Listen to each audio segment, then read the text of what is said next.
Oh, ow. Big oof. These are the ones that are a doozy in the comment section, and just sometimes there are some comments that would probably make your mother disappointed. I know Julie would not like to see me saying mean things in the comment section, so I don't. But either way, controversial mods on cars are something that we've been talking about for decades. Whether that's flipping out steel wheels, low-riding hydro cars, body kits, Big wings. camber, oof. Always going to be there. I'm Alex at FI on the socials, and today we're gonna be talking about the top 5 controversial mods right now. Let's get into it. By the way, if you see my super neat shirt, we still got a couple days left. BC Racing gave us a set of BR Series coilovers to give away to you guys. So if you wanna pick up one of these t-shirts, gets you automatically entered in to win. And of course, we're making a donation to the World Wild Fund for Nature. It allows us to help all the animals out there, including the pandas, because pandas are cute. They're a little bit dumb, but they're really cute, and they need our help to keep them safe. So, the description links below, be sure to check that out. And if you're looking for aftermarket wheels, tires, or suspension, you know where to go, fitmentindustries.com. We've been talking about just getting me a shirt for that, which probably just should. We've got it all, just tooting our horn. Anyway, don't forget about us. The first and likely most controversial car modification right now would be The good old extreme camber. now, camber has been a thing for a while, especially in the European and Japanese market. Besides the obvious fact that it's gotten more attention in the United States, it's not something that's inherently new. It's just been more popular now than ever before. And it's definitely taken the hot seat as the one thing that almost every single person wants to argue about, whether that's something that they love or whether that's something that they absolutely just Hate.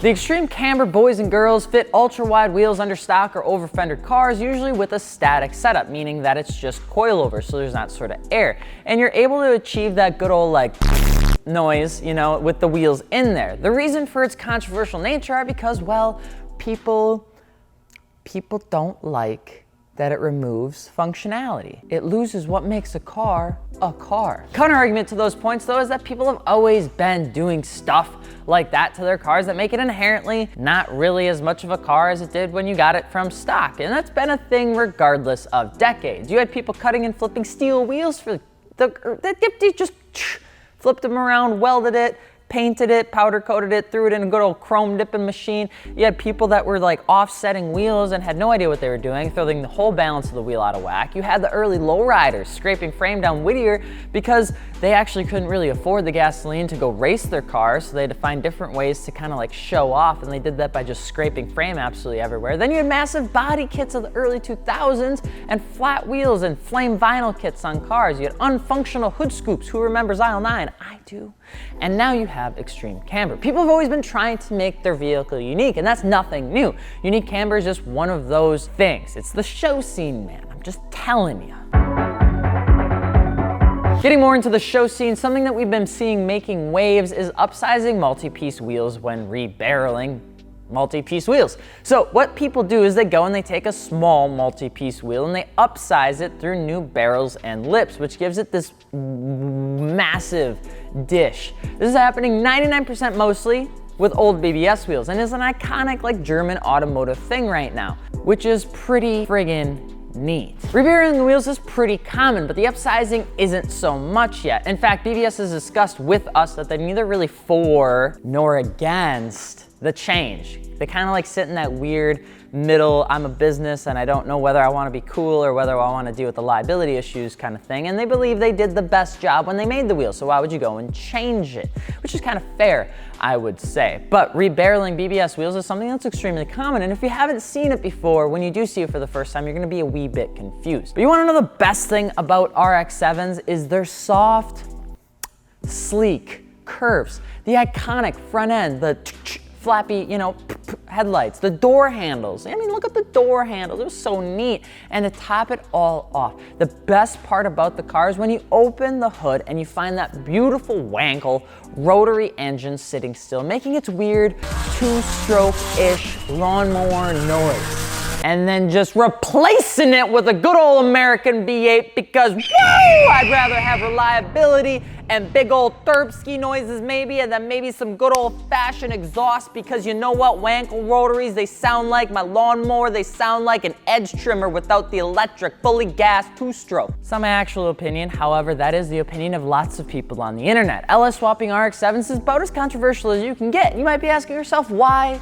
Why, Alex? Why is that the case? Well, that would be because the rotary engine has a sense that purists have that it's pretty much a perfect motor. And then you have people that love everything about the RX-7 except the fact that it has a Wankel rotary motor, and therefore it is the most unreliable platform you could possibly do with that car. So people just end up LS swapping it. That and the fact that the whole engine bay allows for you to swap big motors into makes it pretty easy. Now, if you've ever seen two people get at it before, if it's not about camber, it's probably about RX-7 and LS swapping. Another real controversy that goes a long way is just the overall argument on whether you build a car for form or for function. Form is obviously the looks, and function is a car that functions as intended. So that's where you get the old form versus function thing. Functional car builds are controversial because a lot of times they can be a bit boring to those form guys over there. Pfft, Koenigs?